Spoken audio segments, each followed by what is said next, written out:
Hi friends, welcome to Jhansi home vlogs. ఈరోజు వీడియోలో chicken కర్రీని ఇంట్లో ఉండే మసాలాలతో ఈ విధంగా ప్రిపేర్ చేయండి.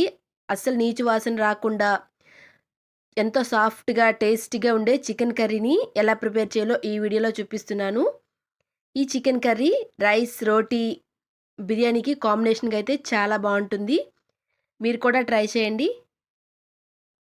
ముందుగా బాగా క్లీన్ చేసి పెట్టుకున్న చికెన్ని ఒక బౌల్లోకి తీసుకొని ఇందులోకి కొద్దిగా పసుపు, అలాగే కొద్దిగా ఉప్పు, 1 టేబుల్ స్పూన్ వరకు కారం వేసుకోవాలి. కొద్దిగా చికెన్ మసాలా పౌడర్,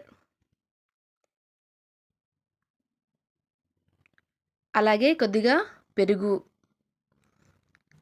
కొద్దిగా నిమ్మరసం, అలాగే అల్లం వెల్లుల్లి పేస్ట్ వేసుకొని మొత్తంగా బాగా కలుపుకోవాలి. ఇలా కలుపుకున్నాక హాఫ్ అన్ అవర్ పాటు పక్కన పెట్టుకోవాలి. బాగా కలుపుకొని ఇలా మసాలా అంతా చికెన్కి పట్టించడం వల్ల చికెన్ అనేది సాఫ్ట్గా ఉడుకుతుంది, టేస్ట్ కూడా చాలా బాగుంటుంది. ఇలా బాగా కలుపుకొని అరగంట పాటు పక్కన పెట్టుకోవాలి. ఇప్పుడు స్టవ్ ఆన్ చేసుకొని కడాయి పెట్టుకొని అందులో 2 టేబుల్ స్పూన్ వరకు ఆయిల్ వేసుకోవాలి. ఆయిల్ వేడయ్యాక హాఫ్ టీ స్పూన్ ఆవాలు, అలాగే హాఫ్ టీ స్పూన్ జీలకర్ర, 2 పచ్చిమిర్చిని ముక్కలుగా కట్ చేసి వేసుకోవాలి. అలాగే 2 మీడియం సైజు ఉల్లిపాయలను చిన్న ముక్కలుగా కట్ చేసి వేసుకోవాలి.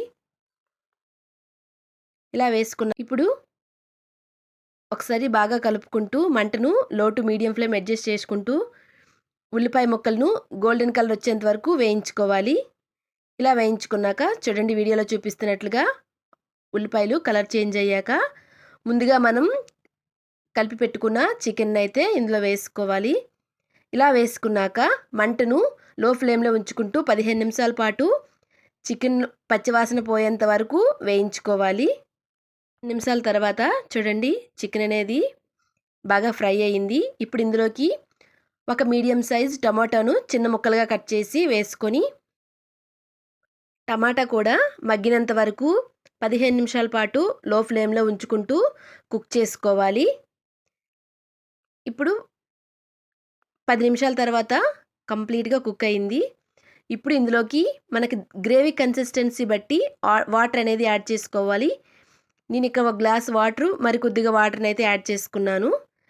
యాడ్ చేసుకున్నాక ఇప్పుడే ఉప్పు, కారం సరిపోయిందో లేదైతే టేస్ట్ చూసుకోవాలి.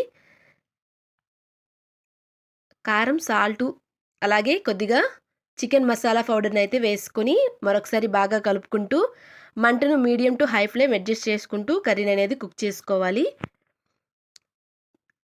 ఇలా 10 నిమిషాలు కుక్ చేసుకున్నాక చూడండి, మన గ్రేవీ కన్సిస్టెన్సీ బట్టి మనము చూసుకోవాలి. ఇంకాస్త దగ్గరికి అయితే టేస్ట్ అనేది బాగుంటుంది. మరి వాటర్లా ఉన్నా కూడా టేస్ట్ అనేది బాగుండదు. చూడండి, గ్రేవీ కన్సిస్టెన్సీ అయితే దగ్గరికి వచ్చింది. కర్రీ అయితే కంప్లీట్గా కుక్ అయిపోయింది. ఇప్పుడు ఫైనల్గా కొత్తిమీరను చిన్న ముక్కలుగా కట్ చేసి వేసుకోవాలి. ఇలా వేసుకున్నాక ఇప్పుడు స్టవ్ ఆఫ్ చేసి సర్వ్ చేసుకుంటే కర్రీ అనేది చాలా బాగుంటుంది. మీరు కూడా ట్రై చేయండి. అలాగే మా వీడియో కనుక మీకు నచ్చినట్టుంటే లైక్ చేయండి అండ్ ఫ్రెండ్స్ అండ్ ఫ్యామిలీ మెంబర్స్కి షేర్ చేయండి. Thank you for watching.